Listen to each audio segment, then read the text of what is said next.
8ാം class ഇംഗ്ലീഷിലെ third chapter first യൂണിറ്റിലെ third chapter little things matter. ഇതിൻ്റെ മലയാളം എക്സ്പ്ലനേഷൻ ആണ് നമ്മൾ ഇന്ന് നോക്കുന്നത്. ഈ ലെസൺ വായിച്ച് അതിലെ ഓരോ വേർഡിൻ്റെയും ഓരോ ലൈനിൻ്റെയും അർത്ഥം മനസ്സിലാക്കി നമുക്ക് പഠിക്കാം. We have learn about the different stages of life. നമ്മുടെ ജീവിതത്തിന്റെ വിവിധ ഘട്ടങ്ങളെ കുറിച്ച് പഠിച്ചിട്ടുണ്ട്. Have you ever thought about the duties of each stage? ഓരോ സ്റ്റേജിലും ജീവിതത്തിലെ ഓരോ ഘട്ടത്തിലും നമുക്ക് വന്നു ചേരുന്ന ഉത്തരവാദിത്തങ്ങളെ കുറിച്ച് നിങ്ങൾ എപ്പോഴെങ്കിലും ആലോചിച്ചിട്ടുണ്ടോ? ചുമതലകളെക്കുറിച്ച്, കടമകളെക്കുറിച്ച് ആലോചിച്ചിട്ടുണ്ടോ? In this excerpt from APJ Abdul Kalam's memoir a young boy begins to understand this. നമുക്ക് ഇന്ന് പഠിക്കാനുള്ള ഈ ചാപ്റ്റർ APJ അബ്ദുൽ കലാം സാറിന്റെ ഓർമ്മക്കുറിപ്പുകളിൽ നിന്ന് എടുത്ത ഒരു ഭാഗമാണ്. ഇവിടെ അദ്ദേഹം പറയുന്നത് ഒരു ചെറിയ കുട്ടി എങ്ങനെ തന്റെ ചുമതലകളെ കുറിച്ച് പഠിക്കുന്നു, അതിനെക്കുറിച്ച് എങ്ങനെ മനസ്സിലാക്കുന്നു എന്നതിനെ കുറിച്ചെല്ലാമാണ് ഈ ഒരു ലെസണിൽ APJ അബ്ദുൽ കലാം സാർ പറയുന്നത്. അറ്റ് എ ടെൻഡർ ഏജ്, വളരെ ചെറിയൊരു പ്രായത്തിൽ തന്നെ, he forges his own bonds of life. ആ കുട്ടി അവന്റെ ജീവിതത്തിലെ പ്രധാനപ്പെട്ട ബന്ധങ്ങൾ, ഫോർജസ് എന്ന് പറയുമ്പോൾ ഉണ്ടാക്കിയെടുക്കുന്നു, നിർമ്മിച്ചെടുക്കുന്നു. ബോൺസ് ഓഫ് ലൈഫ് എന്ന് പറയുമ്പോൾ ആ ജീവിതത്തിലുള്ള ബന്ധങ്ങൾ ഉണ്ടാക്കിയെടുക്കുന്നു. And evolves into a responsible member of the family. അത് മാത്രമല്ല, അവൻ അങ്ങനെ റിലേഷൻഷിപ്സ് ഉണ്ടാക്കിയെടുക്കുന്നതിന് പുറമെ അവന്റെ ജീവിതത്തിലെ വളരെ ഉത്തരവാദിത്തമുള്ള ഒരു അംഗമായി മാറുക കൂടിയാണ് ചെയ്യുന്നത്. Playing his role with pride and joy. അവന്റെ ജോലി, അവന്റെ ആ ഒരു റോള്, അവന്റെ ആ ഒരു ഭാഗം, അത് അവൻ അഭിമാനത്തോടെയും സന്തോഷത്തോടു കൂടിയും നിർവഹിക്കുന്നു. Little things matter. ചെറിയ ചെറിയ കാര്യങ്ങൾക്കും പ്രാധാന്യമുണ്ട്, അല്ലെ? അതാണ് ഈ ഒരു എക്സെപ്റ്റിലൂടെ നമ്മളും പഠിക്കാൻ പോകുന്നത്. Every morning a large pile of newspapers in English and Tamil is delivered to me. A large pile of newspapers എന്ന് പറയുമ്പോൾ ന്യൂസ് പേപ്പേഴ്സിന്റെ ഒരു കൂട്ടം, ഒരുപാട് newspapers. In English and Tamil, English ഭാഷയിലും തമിഴ് ഭാഷയിലുമുള്ള newspapers. Is delivered to me, എനിക്ക് ലഭിക്കാറുണ്ട്, എനിക്ക് ഡെലിവർ ചെയ്യപ്പെടാറുണ്ട്. During my travels abroad I stay in touch with news from India. വിദേശങ്ങളിൽ ഞാൻ യാത്ര ചെയ്യുന്ന സമയത്ത്, during my travels abroad, abroad എന്ന് പറയുമ്പോൾ വിദേശത്ത് ഞാൻ യാത്ര ചെയ്യുന്നതിനിടയിൽ I stay in touch with news from India. ഇന്ത്യയിൽ നിന്നുള്ള വാർത്തകൾ, ആ വാർത്തകൾ ഞാൻ എപ്പോഴും ഫോളോ ചെയ്യാറുണ്ട്. I stay in touch with news from India. I do this by going online to read news articles and editorials in magazines and papers. യാത്ര ചെയ്യുമ്പോൾ ഇന്ത്യയിൽ നിന്നുള്ള വാർത്തകൾ ലഭിക്കുന്നതിന് വേണ്ടി കലാം സാറ് അദ്ദേഹം ഓൺലൈനായി ലഭിക്കുന്ന പത്രങ്ങളും എഡിറ്റോറിയൽസും എല്ലാം വായിക്കുമായിരുന്നു എന്നാണ് പറയുന്നത്. I was born in the year 1931. 1931 ഞാൻ ജനിച്ചത്. When I was about 8, World War II broke out. എനിക്ക് ഏകദേശം 8 വയസ്സുണ്ടായിരുന്ന സമയത്ത് രണ്ടാം ലോക മഹായുദ്ധം പൊട്ടിപ്പുറപ്പെട്ടു. ബ്രോക്ക് ഔട്ട് എന്ന് പറയുമ്പോൾ യുദ്ധം പെട്ടെന്ന് തുടങ്ങി. Daily life however remained fairly unaffected initially. പക്ഷെ ആദ്യമൊക്കെ നിത്യജീവിതത്തിനെ ഇത് കാര്യമായി ബാധിച്ചൊന്നുമില്ല. Daily life remained fairly unaffected. Fairly unaffected എന്ന് പറയുമ്പോൾ കാര്യമായ ഒന്നും ബാധിച്ചില്ല. അൺഅഫക്റ്റഡ് എന്ന് പറഞ്ഞാൽ ബാധിച്ചില്ല, ഫെയർലി എന്ന വാക്കിന് വലിയ രീതിയിൽ ബാധിച്ചില്ല എന്ന അർത്ഥമാണ് ഇവിടെ ഉള്ളത്. ഇനീഷ്യലി, ആദ്യം. Particularly for us in the southern tip of the country. പ്രത്യേകിച്ചും ഇന്ത്യയുടെ ഏറ്റവും തെക്ക് ഭാഗത്ത് താമസിക്കുന്ന ഞങ്ങളെ പോലുള്ളവരെ ഈ ഒരു യുദ്ധം വലിയ രീതിയിലൊന്നും തന്നെ ബാധിച്ചില്ല. The only source of information about the outside world was the newspaper. പുറം ലോകത്തിനെ കുറിച്ചുള്ള എന്തെങ്കിലും വാർത്തകൾ ലഭിക്കാനുള്ള ഒരേ ഒരു സോഴ്സ്, ഒരേ ഒരു സ്രോതസ്, അത് ന്യൂസ് പേപ്പർ മാത്രമായിരുന്നു. The agency that distributed newspapers was run by my cousin Shamsuddin. എൻ്റെ കസിനായ ഷംസുദ്ദീനാണ് ഞങ്ങളുടെ ഏരിയയിൽ, ഞങ്ങളുടെ പ്രദേശത്ത് പത്രം വിതരണം ചെയ്തിരുന്ന ഏജൻസി നടത്തിയിരുന്നത്. Along with Jalaluddin, he was a big influence in my early life. ജലാലുദ്ദീനെ പോലെ തന്നെ ഷംസുദ്ദീനും എൻ്റെ കുട്ടിക്കാലത്ത്, എൻ്റെ ജീവിതത്തിൻ്റെ ആദ്യ കാലഘട്ടങ്ങളിൽ വലിയൊരു സ്വാധീനം ചെലുത്തിയ വ്യക്തിയാണ്. He was a big influence in my early life.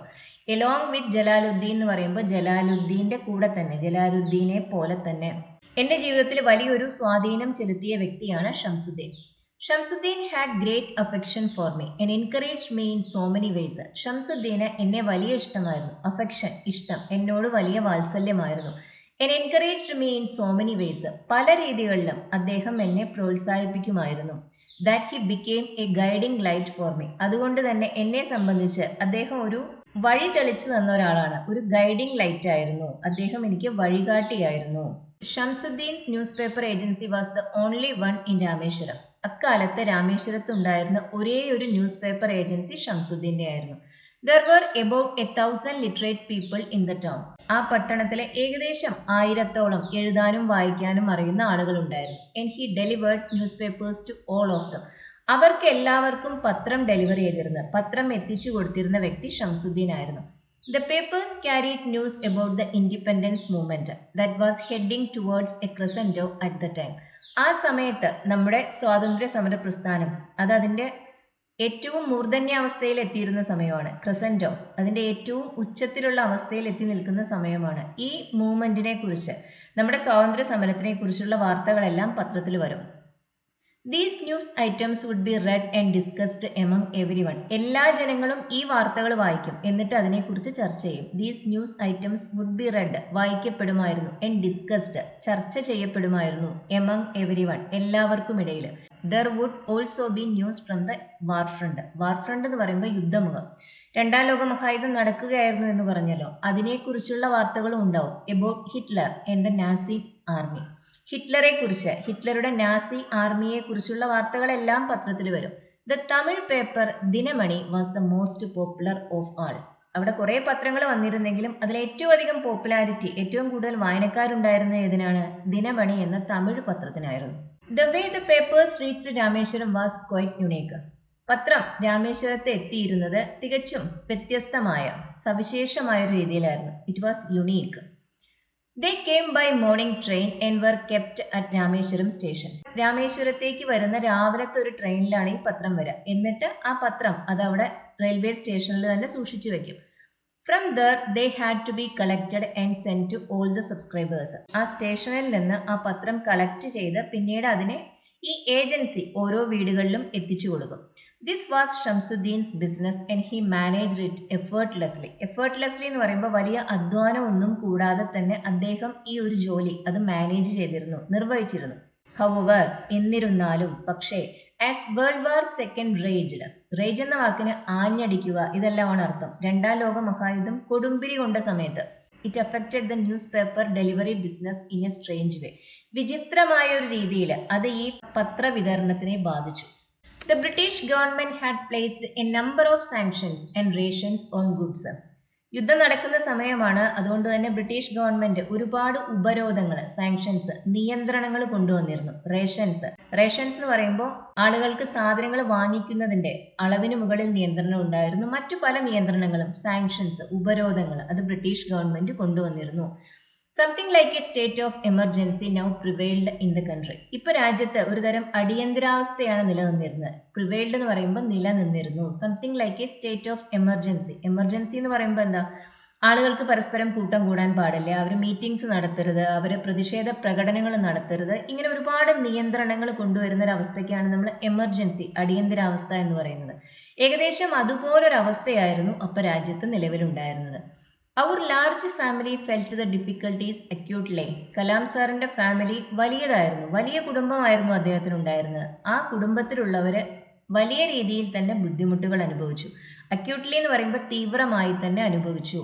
Food, clothes, the needs of the babies of the household all became difficult to procure. Procure എന്ന് പറയുമ്പോൾ ശേഖരിക്കുക, ഭക്ഷണം, വസ്ത്രം, പിന്നെ വീട്ടിലെ കൊച്ചു കുഞ്ഞുങ്ങൾക്ക് വേണ്ടിയുള്ള വസ്തുക്കൾ, സാധനങ്ങൾ, ഇതെല്ലാം ശേഖരിക്കുന്നത് വലിയ ബുദ്ധിമുട്ടായി തീർന്നു. ഇതെല്ലാം ശേഖരിക്കുന്നത്, വാങ്ങിക്കുന്നത് വലിയ ബുദ്ധിമുട്ടായി തീർന്നു. As the difficulties of the war continued to affect us. യുദ്ധം ഉണ്ടാക്കിയ ബുദ്ധിമുട്ടുകൾ, ഡിഫിക്കൽട്ടീസ്, അത് തുടർച്ചയായി അഫക്റ്റ് ചെയ്യാൻ തുടങ്ങിയപ്പോൾ Shamsuddin came up with a proposal that excited and delighted me. Shamsuddin ഒരു പുതിയ ആശയവുമായി മുന്നോട്ട് വന്നു. അതെന്നെ എക്സൈറ്റ് ചെയ്തു, ആവേശഭരിതനാക്കി, അതുപോലെ തന്നെ ഡിലൈറ്റ് ചെയ്തു, സന്തോഷമുള്ളവനാക്കി മാറ്റി. One follow-up of the conditions was that the rail stop at Rameswaram station had been done away with. British government ഒരുപാട് നിയന്ത്രണങ്ങൾ കൊണ്ടുവന്നിരുന്നു എന്ന് പറഞ്ഞല്ലോ. അതിന്റെ ഒരു പരിണതഫലം, അതിന്റെ ഒരു ഫലം, ഒരു പാർശ്വഫലം എന്തായിരുന്നു എന്ന് വെച്ചാൽ ട്രെയിനിന് രാമേശ്വരത്തുണ്ടായിരുന്ന സ്റ്റോപ്പ് അതിപ്പോൾ നിർത്തലാക്കി. ഇനി മുതൽ ട്രെയിൻസ് രാമേശ്വരം സ്റ്റേഷനിൽ നിർത്തില്ലായിരുന്നു. What would happen to our papers then? പിന്നെ നമുക്ക് എങ്ങനെ പത്രം കിട്ടും? രാമേശ്വരം സ്റ്റേഷനിൽ നിന്നാണ് ഈ പത്രം കൊണ്ടുവരുന്നത്. രാമേശ്വരം സ്റ്റേഷനിലാണ് ആരോ ആ പത്രം കൊണ്ടുവന്ന് നിക്ഷേപിക്കുന്നത്. എന്നിട്ട് അവിടെ നിന്നാണ് ഷംസുദ്ദീൻ അത് കളക്ട് ചെയ്യുന്നത്. ഇനി മുതൽ രാമേശ്വരത്ത് ട്രെയിനിന് സ്റ്റോപ്പ് ഉണ്ടായിരിക്കില്ല. How were they to be collected and distributed to all the people of the town? ഇനി എങ്ങനെ ഈ പത്രം കളക്ട് ചെയ്ത് ശേഖരിച്ച് ആളുകൾക്ക് വിതരണം ചെയ്യാൻ സാധിക്കും? Shamsuddin found a way out. Shamsuddin ഇതിനൊരു പരിഹാരം കണ്ടുപിടിക്കുക തന്നെ ചെയ്തു. എ വേ ഔട്ട് എന്ന് പറയുമ്പോൾ അതിനൊരു പ്രതിവിധി, ഒരു പരിഹാരം അത് കണ്ടുപിടിച്ചു. The papers would be kept ready in large bundles. എന്ത് പരിഹാര കണ്ടുപിടിച്ചത്? പത്രം അത് വലിയ വലിയ ബണ്ടിലുകളായി കെട്ടുകളിലാക്കി റെഡിയാക്കി വെക്കും. As the train chugged down the Rameswaram Dhanushkodi track. Train ആ രാമേശ്വരം ധനുഷ്കോടി ട്രാക്കിലൂടെ കുതിച്ചു പായുമ്പോൾ, ചഗ്ഡ് ഡൗൺ എന്ന് പറയുമ്പോൾ കുതിച്ചു പായുക, വലിയ ശബ്ദം ഉണ്ടാക്കിയിട്ട്. ട്രെയിൻ പോകുമ്പോൾ വലിയ ശബ്ദം ഉണ്ടാവുമല്ലോ. ഇങ്ങനെ വലിയ ശബ്ദം ഉണ്ടാക്കി ട്രെയിൻ പോകുന്നതിനെ കുറിച്ച് പറയാൻ ഉപയോഗിക്കുന്ന ഒരു എക്സ്പ്രഷനാണ് ചഗ് down. They would be flung out onto the platform. ട്രെയിനിൻ്റെ ഉള്ളിലിരുന്ന് ആരോ ഈ പത്രത്തിന്റെ ബണ്ടിൽസ്, ഈ കെട്ടുകൾ പ്ലാറ്റ്ഫോമിലേക്ക് വലിച്ചെറിയും. ഫ്ലിങ് എന്ന് പറയുമ്പോൾ വലിച്ചെറിയുക. അങ്ങനെ വലിച്ചെറിയും. And that is where I came in. അവിടെയാണ് എനിക്ക് വരേണ്ടിയിരുന്നത്, ഞാൻ രംഗപ്രവേശം ചെയ്യേണ്ടിയിരുന്നത്. Shamsuddin offered me the enjoyable job of collecting these bundles of papers thrown from the moving train and then taking them around town for distribution. Shamsuddin എനിക്കൊരു ജോലി offer ചെയ്തിരുന്നു. എന്ത് ജോലിയാണ് ഓഫർ ചെയ്തിരുന്നത്? പത്രക്കെട്ടുകൾ ഇങ്ങനെ പ്ലാറ്റ്ഫോമിലേക്ക് വലിച്ചെറിയുന്ന സമയത്ത് ആ പ്ലാറ്റ്ഫോമിൽ കാത്തുനിന്ന് ഈ ബണ്ടിൽസ് അത് ശേഖരിച്ച് പിന്നീട് അത് ആളുകൾക്ക് കൊണ്ടുപോയി കൊടുക്കുക, സബ്സ്ക്രൈബേഴ്സിന് അവരുടെ വീട്ടിലേക്ക് വിതരണം ചെയ്യുക. ഈ ജോലിയാണ് ഷംസുദ്ദീൻ എനിക്ക് ഓഫർ ചെയ്തിരുന്നത്. My enthusiasm knew no bounds. No bounds എന്ന് പറയുമ്പോൾ അതിനൊരു അതിരുകളില്ലാതെയായി എന്ന്. മൈ എന്തൂസിയാസം, എൻ്റെ ഉത്സാഹം. അപ്പം ഇങ്ങനെ ഒരു ജോലി ലഭിച്ചു എന്നറിയുമ്പോൾ കുഞ്ഞു കലാമിന് വലിയ ഉത്സാഹമാണ് തോന്നുന്നത്. It knew no bounds. അതിരില്ലാത്ത അത്രയും ഉത്സാഹം അദ്ദേഹത്തിന് അനുഭവപ്പെട്ടു. I was only 8. എനിക്ക് 8 വയസ്സേ ഉണ്ടായിരുന്നുള്ളൂ. But I was going to contribute in a meaningful way to the household income. പക്ഷേ എൻ്റെ വീട്ടിലെ ആ വരുമാനത്തിലേക്ക് എനിക്ക് പറ്റുന്ന രീതിയിൽ, മീനിങ് ഫുൾ ആയ രീതിയിൽ ഞാനും ഇപ്പോൾ കോൺട്രിബ്യൂട്ട് ചെയ്യാൻ പോവുകയായിരുന്നു. ഇങ്ങനെ പത്രം ഡിസ്ട്രിബ്യൂട്ട് ചെയ്തു കഴിഞ്ഞാൽ കുഞ്ഞു കലാമിനും കുറച്ച് പൈസ എന്തെങ്കിലും ലഭിക്കും. അത് ആ വീടിൻ്റെ സാമ്പത്തിക സ്ഥിതി ചെറിയ രീതിയിലെങ്കിലും ഇംപ്രൂവ് ചെയ്യാൻ സഹായിക്കും. ഈ ഒരു എക്സൈറ്റ്മെൻ്റ് ആണ് കലാമിനുണ്ടായിരുന്നത്. For many days, I had noticed the amount of food on my mother and grandmother's plates becoming lesser and lesser as they divided the portions between all of us. കുറേ ദിവസങ്ങളായി ഞാൻ ശ്രദ്ധിച്ചിരുന്നു എൻ്റെ അമ്മയുടെയും അമ്മമ്മയുടെയും ഗ്രാൻഡ് മദറിൻ്റെയും പ്ലേറ്റിലുള്ള ഭക്ഷണം കുറഞ്ഞു വരുന്നത് ഞാൻ ശ്രദ്ധിച്ചിരുന്നു. അവരുണ്ടായിരുന്ന ഭക്ഷണം മുഴുവൻ ഞങ്ങൾക്ക് തന്ന് ബാക്കിയുള്ളതാണ് അവർ കഴിക്കുന്നുണ്ടായിരുന്നത്. അവരുടെ പ്ലേറ്റിൽ പക്ഷെ അധിക ഭക്ഷണം ഇപ്പോൾ കുറേ നാളുകളായി ഇല്ല എന്ന കാര്യം ഞാൻ ശ്രദ്ധിച്ചിരുന്നു.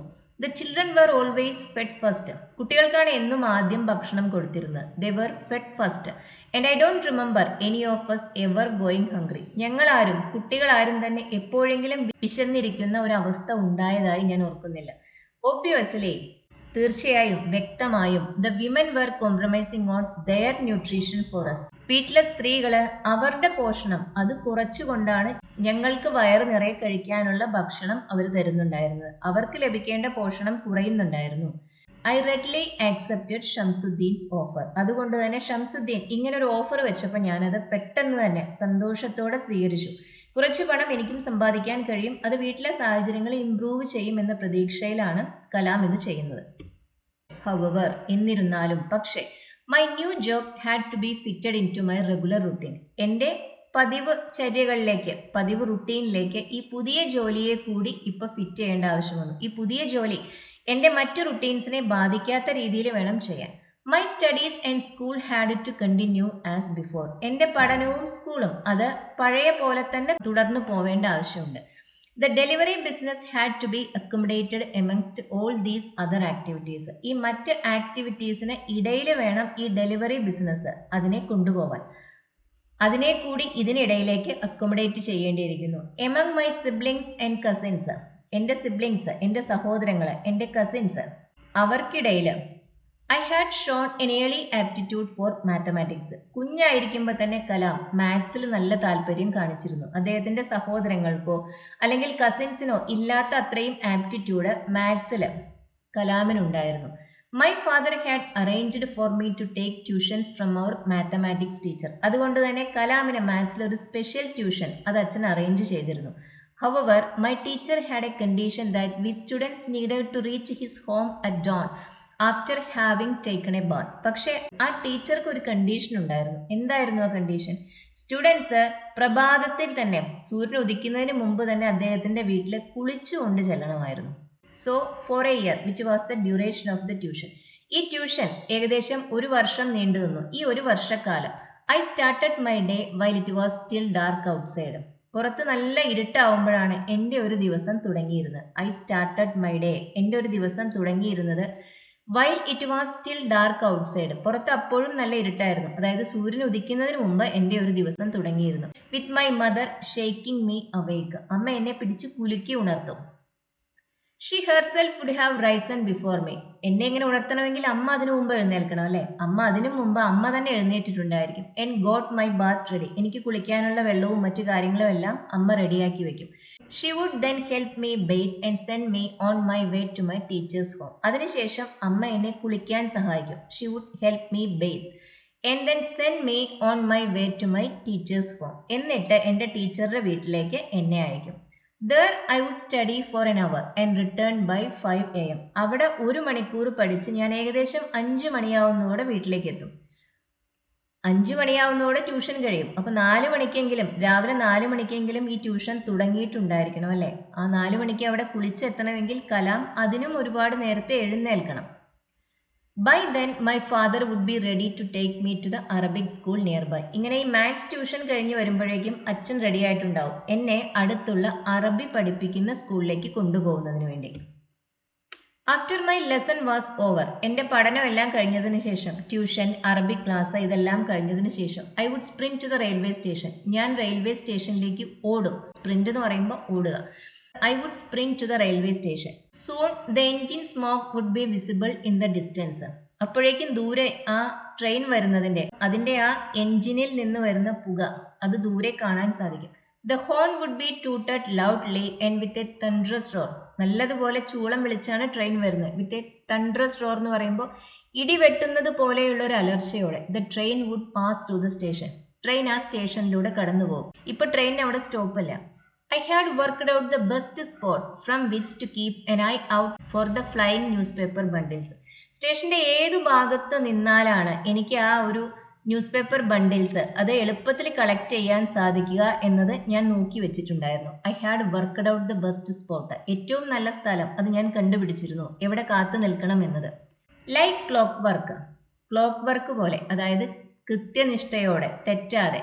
ദേ would be tossed out onto the platform. അവയെ പ്ലാറ്റ്ഫോമിലേക്ക് ഉള്ളിൽ നിന്ന് ആരോ വലിച്ചെറിയും. The train would then huff and puff away. Train നിർത്തുന്നില്ലേ അവിടെ, ട്രെയിൻ ഓടിക്കൊണ്ടേയിരിക്കും. Shamsuddin's person in the train would wave out to me and my job would begin. ട്രെയിനിനുള്ളിൽ ഷംസുദ്ദീൻ്റെ ആരോ ഉണ്ട്, അവരാണ് ഈ പത്രം വലിച്ചെറിയുന്നത്. അദ്ദേഹം എനിക്ക് കൈ വീശി കാണിക്കും. എൻ്റെ ജോലി അവിടെ തുടങ്ങും. I then picked up the bundles. ട്രെയിനിൽ നിന്ന് പുറത്തേക്ക് വലിച്ചെറിഞ്ഞ ബണ്ടിൽസ്, ന്യൂസ് പേപ്പേഴ്സിന്റെ ബണ്ടിൽസ്, അത് ഞാൻ പൊക്കിയെടുത്തു. Divided them up into batches. അതിനെ പല പല ബാച്ചുകളാക്കി തിരിച്ചു. According to the neighbourhood in which the papers had to be distributed. ഓരോരോ പ്രദേശങ്ങളിലും ഡിസ്ട്രിബ്യൂട്ട് ചെയ്യേണ്ട പേപ്പേഴ്സ് ഏതെല്ലാമാണ് എന്ന് നോക്കി അതിനെ പല ബാച്ചസ് ആയി തിരിച്ചു. And of I went. എന്നിട്ട് ഞാനത് ഡിസ്ട്രിബ്യൂട്ട് ചെയ്യാൻ പോയി. ഓഫ് ഐ വെന്റ്, ഞാൻ അതിനുശേഷം പോയി. For about an hour, I tore around Rameswaram, delivering the papers to everyone. Tore around എന്ന് പറയുമ്പോൾ അവിടെ എല്ലാം ഓടി നടന്നു. എല്ലാ പ്രദേശങ്ങളിലും, രാമേശ്വരത്തിന്റെ എല്ലാ ഭാഗങ്ങളിലും പത്രം ആളുകൾക്ക് എത്തിക്കുന്നതിന് വേണ്ടി ഈ കുട്ടി ഓടി നടന്നു. Soon I began to identify people by the papers they read. എന്നും പത്രം കൊണ്ടു കൊടുക്കുന്നതല്ലേ. പത്രം ഇങ്ങനെ ഡിസ്ട്രിബ്യൂട്ട് ചെയ്ത് കുറച്ച് ദിവസം കഴിഞ്ഞപ്പോൾ തന്നെ ആളുകളെ അവർ വായിക്കുന്ന പത്രത്തിന്റെ അടിസ്ഥാനത്തിൽ എനിക്ക് തിരിച്ചറിയാൻ തുടങ്ങി. Many would be waiting for me and there would always be a friendly word or two. കുഞ്ഞു കലാം ഇങ്ങനെ പത്രം കൊണ്ടുപോയി കൊടുക്കാൻ തുടങ്ങിയപ്പോൾ പലരും ഈ കുട്ടി വരുന്നത് കാത്തിരിക്കും. പത്രം വരുന്നതിന് വേണ്ടി ആളുകൾ കാത്തിരിക്കും. പലപ്പോഴും ഇവരുമായി ഇങ്ങനെ എന്തെങ്കിലും കൊച്ചു വർത്തമാനം, ഒന്നോ രണ്ടോ കാര്യങ്ങൾ പറയുകയും ചെയ്യും. Some would tell me to hurry back home so I would not be late for school. ചില ആളുകളെ ഇങ്ങനെ പത്രം കൊണ്ടു കൊടുക്കുമ്പോൾ പറയും പെട്ടെന്ന് തന്നെ ഇത് ഡിസ്ട്രിബ്യൂട്ട് ചെയ്ത് വീട്ടിലേക്ക് പോകാൻ ആവശ്യപ്പെടും, കാരണം സ്കൂളിൽ പോകാൻ വൈകരുത് എന്ന് കരുതി. I think most people enjoyed being handed their papers by a cheerful 8-year-old. Kalam പറയുന്നതാണ്, എനിക്ക് തോന്നുന്നത് ഒരുവിധം എല്ലാ ആളുകൾക്കും ഇത് ഇഷ്ടമായിരുന്നു എന്ന് തോന്നുന്നു. എന്ത്? അവരുടെ കയ്യിലേക്ക് വളരെ ചീർഫുള്ളായ എപ്പോഴും സന്തോഷമുള്ള മുഖം നിറഞ്ഞൊരു കുട്ടി, 8 വയസ്സുകാരനായ ഒരു കുട്ടി അവർക്ക് പത്രം കൊണ്ടുവന്ന് കൊടുക്കുന്നത് ഒരുവിധം എല്ലാ ആളുകൾക്കും ഇഷ്ടമായിരുന്നു എന്ന് എനിക്ക് തോന്നുന്നു. Our town being on the east coast, by the time the work was over at 8 a.m., the sun would be high up in the sky. Rameswaram ഇന്ത്യയുടെ ഈസ്റ്റ് കോസ്റ്റിലാണ്, കിഴക്ക് ഭാഗത്താണ്. അതുകൊണ്ട് തന്നെ 8 മണിയാവുമ്പോഴേക്കും, രാവിലെ 8 മണിയാവുമ്പോഴേക്കും സൂര്യൻ നല്ല ഉയരത്തിൽ തലയ്ക്ക് മുകളിൽ എത്തിയിട്ടുണ്ടാവുമായിരുന്നു. The sun would be high up in the sky. സൂര്യൻ തലയ്ക്ക് മുകളിൽ 8 മണിയാവുമ്പോഴേക്കും എത്തുമായിരുന്നു. Now I headed back home where my mother waited with breakfast. പത്രം ഡിസ്ട്രിബ്യൂട്ട് ചെയ്ത് കഴിഞ്ഞതിന് ശേഷം കലാം വീട്ടിലേക്ക് പോകും. വീട്ടിലേക്ക് ചെല്ലുമ്പോൾ അവിടെ അമ്മ ബ്രേക്ക്ഫാസ്റ്റ് തയ്യാറാക്കി കാത്തിരിപ്പുണ്ടാവുമായിരുന്നു. A simple meal would be served, but how hungry I was. വളരെ സിമ്പിൾ ആയിരുന്നു ബ്രേക്ക്ഫാസ്റ്റ്, പക്ഷെ എന്ത് വിശപ്പോടെയാണ് ഞാനത് കഴിച്ചിരുന്നത്. How hungry I was. പത്രമെല്ലാം ഡിസ്ട്രിബ്യൂട്ട് ചെയ്ത് ആകെ ക്ഷീണിച്ച് തളർന്നാണ് കുഞ്ഞു കലാം വീട്ടിലെത്തുന്നത്. അതുകൊണ്ട് തന്നെ എത്ര സിമ്പിളാണ് ആ ബ്രേക്ക്ഫാസ്റ്റ് എങ്കിൽ പോലും അത് നല്ല ടേസ്റ്റോടെയാണ് കഴിക്കുന്നത്. My mother made sure I ate every morsel before sending me off to school. എൻ്റെ അമ്മ ഉറപ്പ് വരുത്തുമായിരുന്നു. എന്ത്? ഞാൻ എൻ്റെ പ്ലേറ്റിലുള്ള എവറി മോർസൽ എന്ന് പറയുമ്പോൾ ആ ഭക്ഷണം മുഴുവൻ, അത് മുഴുവൻ ഞാൻ കഴിക്കുന്നുണ്ടെന്ന് എൻ്റെ അമ്മ ഉറപ്പ് വരുത്തുമായിരുന്നു. But my work did not end there. പക്ഷെ എൻ്റെ ജോലി അവിടെ അവസാനിച്ചില്ല. ഇൻ ദ ഈവനിങ്, വൈകുന്നേരം, after school was over, school വിട്ട് വന്നതിന് ശേഷം, I would do the rounds of Shamsuddin's customers again collecting dues. രാവിലെ പത്രം കൊണ്ടുപോയി കൊടുക്കാൻ പോവും. വൈകുന്നേരം സ്കൂളിൽ നിന്ന് വന്നതിന് ശേഷം കലാം ഈ കസ്റ്റമേഴ്സിന്റെ എല്ലാം വീട്ടിലേക്ക് പോകും. അവരിൽ നിന്ന് പത്രത്തിന്റെ പൈസ വാങ്ങിക്കുന്നതിന് വേണ്ടി, ആരെങ്കിലും തരാൻ ബാക്കിയുണ്ടെങ്കിൽ ഡ്യൂസ് അത് കളക്ട് ചെയ്യുന്നതിന് വേണ്ടി അവരുടെ വീടുകളിലേക്ക് പോകും. Then I would meet him so that he could work out the accounts of the day. അതിനുശേഷം കലാം ഷംസുദ്ദീൻ്റെ അടുത്ത് പോകും, ഷംസുദ്ദീനെ കാണാൻ പോകും. ഇങ്ങനെ ഈ കിട്ടിയ പൈസ, കളക്ട് ചെയ്ത പൈസ അവിടെ ഷംസുദ്ദീന് കൊടുക്കും. ഇങ്ങനെ ഷംസുദ്ദീന് അന്നത്തെ വരവ്, ഇൻകം അത് കാൽക്കുലേറ്റ് ചെയ്യാനും മറ്റും സാധിക്കും. അറ്റ് ദാറ്റ് ടൈം, ആ സമയത്ത്, sitting somewhere near the sea, കടലിനടുത്ത് എവിടെയെങ്കിലും ഇരുന്നു കൊണ്ട്, with the breeze blowing in, വീശിയടിക്കുന്ന കാറ്റ് കൊണ്ടുകൊണ്ട് കടലിനടുത്ത് എവിടെയോ ഇരുന്ന്, Jalaluddin or Shamsuddin would finally open up the day's paper. Jalaluddin അല്ലെങ്കിൽ ഷംസുദ്ദീൻ അന്നത്തെ പത്രം ഒന്ന് തുറന്നു നോക്കുന്നത്. All of us would pore over the black type of the Dinamani. ഞങ്ങൾ എല്ലാവരും, പോർ ഓവർ എന്ന് പറയുമ്പോൾ ശ്രദ്ധയോടെ വായിക്കുക, ദിനമണി പത്രത്തിന്റെ ആ കറുത്ത അക്ഷരങ്ങൾ, ബ്ലാക്ക് ടൈപ്പ് കറുത്ത അക്ഷരങ്ങൾ വളരെ ശ്രദ്ധയോടെ ഞങ്ങൾ വായിക്കും. One of them would read aloud the news items and slowly the larger outside world would enter our consciousness. ആരെങ്കിലും ഒരാൾ, ഷംസുദ്ദീനോ ജലാലുദ്ദീനോ, ഈ പത്രം ഉറക്ക വായിക്കും. അങ്ങനെ അത് വായിച്ചു കേൾക്കുമ്പോൾ രാമേശ്വരത്തിന് പുറത്തുള്ള ആ വലിയ ലോകം അത് ഞങ്ങളുടെ ഭാവനയിലേക്ക്, ഞങ്ങളുടെ ബോധത്തിലേക്ക് അത് കടന്നു വരും. Would enter our consciousness. Gandhiji, Congress, Hitler, Periyar, EV Ramaswamy, their words would hang in the evening air. അക്കാലത്ത് പ്രശസ്തരായിരുന്ന ആളുകൾ, അവരെ കുറിച്ചായിരിക്കുമല്ലോ പത്രവാർത്തകൾ അധികവും വരുന്നത്, അവരുടെ വാക്കുകൾ അത് വായുവിൽ ഇങ്ങനെ തൂങ്ങി നിൽക്കുന്നത് പോലെ തോന്നും, തങ്ങി നിൽക്കുന്നത് പോലെ തോന്നും. Would hang in the evening air. വൈകുന്നേരത്തെ ആ വായുവിൽ അവരുടെ വാക്കുകൾ അതെല്ലാം തങ്ങി നിൽക്കുന്നത് പോലെ തോന്നും. I would trace the photos and words with my fingers. ആ പത്രത്തിലെ ഫോട്ടോസും വാക്കുകളും എല്ലാം ഞാൻ എൻ്റെ കൈ കൊണ്ടൊന്ന് ട്രേസ് ചെയ്ത് നോക്കും, എൻ്റെ വിരലുകൾ കൊണ്ട് ട്രേസ് ചെയ്ത് നോക്കും. Wondering what it must be like to be out there in the larger world with all of them. എങ്ങനെയായിരിക്കും ഈ പുറമേയുള്ള ഈ വലിയ ലോകത്തില് ഇവരെയെല്ലാം കാണാനും അവരുടെ കൂടെ ചിലവഴിക്കാൻ സമയം ലഭിക്കുകയാണെങ്കിൽ അതെങ്ങനെയായിരിക്കും എന്ന അത്ഭുതത്തോടെ ഓർത്തുകൊണ്ട് ഞാൻ അവരുടെ ഫോട്ടോസും അതുപോലെ തന്നെ അവരുടെ വാക്കുകളുമെല്ലാം എൻ്റെ വിരലുകൾ കൊണ്ട് ട്രേസ് ചെയ്ത് നോക്കും. മേ ബി, ഒരു പക്ഷേ, ഐ തോട്ട് ടു മൈസെൽഫ്, ഞാൻ എന്നോട് തന്നെ പറയുകയാണ്, one day I would go to the big cities like Madras, Bombay and Calcutta. ഒരു പക്ഷേ ഒരു ദിവസം ഞാൻ വലിയ വലിയ നഗരങ്ങളായ മദ്രാസ്, കൽക്കട്ട, ബോംബെ ഇതിലേക്കെല്ലാം പോകുന്നുണ്ടായിരിക്കും. What would I say if I ever got to meet people like Gandhiji and Pandit Nehru. Gandhiji, Pandit Nehru ഇതുപോലുള്ള ആളുകളെ കാണാൻ എപ്പോഴെങ്കിലും ഒരു അവസരം ലഭിക്കുകയാണെങ്കിൽ ഞാൻ എന്താണ് പറയുക? But such thoughts were soon interrupted by the calls of my playmates and then the call for dinner. പക്ഷെ ഇതൊന്നും അധിക സമയം ചിന്തിച്ചിരിക്കാൻ സമയമില്ല. ഇങ്ങനെ ആലോചിച്ചിരിക്കുന്നതിനിടയിൽ കൂട്ടുകാരെ കളിക്കാൻ വിളിക്കും. അതുകൊണ്ട് തന്നെ ആ ചിന്തകൾ അവിടെയെല്ലാം മുറിഞ്ഞു പോകും. Such thoughts were soon interrupted by the calls of my playmates. എൻ്റെ കളിക്കൂട്ടുകാരുടെ വിളി, അതിലെ ഈ ചിന്തകൾ അത് തടസ്സപ്പെട്ടു പോകും. And then the call for dinner. അതിനുശേഷം അമ്മ ഡിന്നർ കഴിക്കുന്നതിന് വേണ്ടിയും വിളിക്കും. There was homework to be done. വീട്ടിൽ പോയി ഹോംവർക്ക് ചെയ്യാനുണ്ടായിരുന്നു. And even an 8-year-old boy has only that much energy to spend. ചെറിയ കുട്ടികൾ, അവർക്ക് ധാരാളം എനർജി ഉണ്ട്. പക്ഷെ എന്നാൽ പോലും ഒരു 8 വയസ്സുകാരന് ഉണ്ടാകാവുന്ന എനർജിക്ക് ഒരു പരിധിയുണ്ട് അല്ലേ. By 9 PM I would be fast asleep. 9 മണിയാവുമ്പോഴേക്കും ഞാൻ നല്ല ഉറക്കത്തിലായിരിക്കും. As the next day more studies and the life of a working man lay in store. നാളെ എഴുന്നേറ്റ് കഴിയുമ്പോൾ ഇനിയും ഒരുപാട് പഠിക്കാനുണ്ട്, അതുപോലെ തന്നെ ജോലികളും ചെയ്യാനുണ്ട്. അതെല്ലാം സ്റ്റോറിൽ ഇനിയും ബാക്കിയാണ്. 9 മണിയാവുമ്പോഴേക്കും ഈ കുട്ടി കിടന്നുറങ്ങും. അടുത്ത ദിവസം അതിരാവിലെ എഴുന്നേറ്റ് പഠനവും ജോലിയും ചെയ്യേണ്ടതുണ്ട്. This routine continued four about A year. ഈ ഒരു ചര്യ, ഈ ഒരു റുട്ടീൻ അത് ഏകദേശം 1 വർഷം തുടർന്നു. In that 1 year of running around with the papers I grew taller and browner. ഇങ്ങനെ 1 വർഷം ഈ പത്രം എടുത്ത് രാമേശ്വരം മുഴുവൻ ഓടി നടന്നത് കാരണം അതിനിടയിൽ ഞാൻ ഉയരം വെച്ചു. ഐ ഗ്രൂ ടോളർ, എൻ്റെ ഉയരം കൂടി. അതുപോലെ തന്നെ എൻ്റെ നിറവും ഞാൻ ബ്രൗണറായി മാറി. അല്പം നിറം കുറഞ്ഞു, ബ്രൗൺ കളറായി മാറി. വെയിൽ കൊണ്ട് നിറം കൂടുതൽ ബ്രൗൺ ആയി മാറി. I also learned that I could now judge quite accurately the distances I could cover at a sprint with a bundle of papers in my hand. അത് മാത്രമല്ല, പത്രം കയ്യിൽ പിടിച്ച് ഒരു ഓട്ടത്തിന് എത്ര ദൂരം എനിക്ക് കവർ ചെയ്യാൻ സാധിക്കും എന്നും എനിക്കിപ്പോൾ എളുപ്പം കാൽക്കുലേറ്റ് ചെയ്യാൻ സാധിക്കും.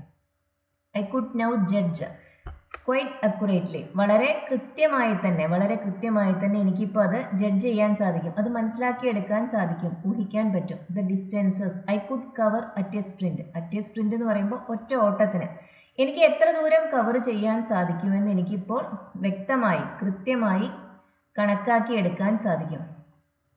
Hence, I could time my arrival at various localities at the same time every day. അതുകൊണ്ട് തന്നെ ഓരോ പ്രദേശങ്ങളിലും ഒരേ സമയത്ത് ഞാൻ എത്തുന്നു എന്ന് എനിക്ക് ഉറപ്പുവരുത്താൻ സാധിച്ചു. I could calculate in my head the amount owed to Shamsuddin by each of his subscribers. ഷംസുദ്ദീന്റെ പത്രം വാങ്ങിക്കുന്നവർ, അദ്ദേഹത്തിന്റെ സബ്സ്ക്രൈബേഴ്സിൽ ഓരോരുത്തരും ഷംസുദ്ദീനെ എത്ര തുക കൊടുക്കാനുണ്ട്, എത്ര രൂപ കൊടുക്കാനുണ്ട് എന്ന് എനിക്ക് ഇപ്പോൾ എൻ്റെ മനസ്സിൽ തന്നെ കണക്ക് കൂട്ടാൻ സാധിക്കും. And could reel off the names of those who had not paid up that day. Reel off എന്ന് പറയുമ്പോൾ ആലോചിക്കാതെ തന്നെ നമുക്ക് എന്തെങ്കിലുമൊക്കെ പറയാൻ സാധിക്കുക, പേരുകളും മറ്റും. ഇവിടെ പറഞ്ഞല്ലോ, ഓരോ വ്യക്തികളും ഷംസുദ്ദീനെ എത്ര പണം കൊടുക്കാനുണ്ട് എന്ന് എനിക്കിപ്പോൾ മനസ്സിൽ കാൽക്കുലേറ്റ് ചെയ്യാൻ സാധിക്കും. ഇങ്ങനെ പണം നൽകിയിട്ടില്ലാത്തവര്, ഡ്യൂസ് ഉള്ളവര്, അവരുടെ പേരുകൾ ഷംസുദ്ദീനെ കാണുമ്പോൾ തന്നെ ഒട്ടും ചിന്തിക്കാതെ തന്നെ പറയാനും എനിക്ക് സാധിക്കും. And could reel off the names of those who had not paid up that day. അന്ന് പൈസ കൊടുത്തിട്ടില്ലാത്തവരുടെ പേരുകളെല്ലാം ഷംസുദ്ദീനെ കാണുമ്പോഴേ ഓർത്തു വെച്ച് പറയാൻ എനിക്ക് പറ്റും. Mostly, I learned that to be a working man meant you had to be up and ready to face the day, whatever else may happen to you. ഏറ്റവും പ്രധാനമായി ഈ ഒരു എക്സ്പീരിയൻസിൽ നിന്ന്, പത്രം ഡിസ്ട്രിബ്യൂട്ട് ചെയ്യുക എന്ന ഈ എക്സ്പീരിയൻസിൽ നിന്ന് ഞാൻ പഠിച്ചത് എന്താണെന്ന് വെച്ചാൽ, ഒരു വർക്കിംഗ് മാൻ, അതായത് ജോലി ചെയ്യുന്ന ഒരു വ്യക്തി അതാവണമെങ്കിൽ നമ്മളെപ്പോഴും ആ ദിവസം നമ്മുടെ മുന്നിലേക്ക് കൊണ്ടുവരുന്ന ചലഞ്ചസ് അതെല്ലാം ഫേസ് ചെയ്യാൻ നമ്മൾ എപ്പോഴും റെഡി ആയിരിക്കണം. Whatever else may happen to you. നമുക്ക് മറ്റെന്ത് തന്നെ സംഭവിച്ചാലും ആ ഒരു ദിവസത്തെ പ്രവൃത്തി, ആ ഡ്യൂട്ടി, അത് നമ്മൾ ഫുൾഫിൽ ചെയ്യാൻ നമ്മൾ എപ്പോഴും തയ്യാറായിരിക്കണം. Homework, tuition, prayers all carried on. Homework, tuition, prayers ഇതെല്ലാം വേണമെങ്കിൽ ഒന്ന് ഈ ദിവസം കഴിയാത്തത് അടുത്ത ദിവസത്തേക്ക് അത് നമുക്ക് മാറ്റിവെക്കാൻ സാധിച്ചിരുന്നു എന്നാണ് കുഞ്ഞു കലാം പറയുന്നത്. But the Madras Dhanushkodi mail would not wait for me. പക്ഷെ ആ ട്രെയിൻ അത് എനിക്ക് വേണ്ടി കാത്തു നിൽക്കില്ല. ഹോംവർക്ക് ഇന്ന് ചെയ്യാൻ കഴിഞ്ഞില്ലെങ്കിൽ അത് അടുത്ത ദിവസത്തേക്ക് ക്യാരി ഫോർവേഡ് ചെയ്യാം, അടുത്ത ദിവസം ചെയ്യാമെന്ന് കരുതാം. പ്രേയേഴ്സ്, ട്യൂഷൻ ഇതെല്ലാം ഒരു ദിവസം സാധിച്ചില്ലെങ്കിൽ അടുത്ത ദിവസം ചെയ്ത് തീർക്കാവുന്നതാണെങ്കിൽ ഈ ഒരു ട്രെയിൻ, പത്രം വരുന്ന ഈ ട്രെയിൻ അതൊരിക്കലും എനിക്ക് വേണ്ടി കാത്തു നിൽക്കില്ലായിരുന്നു.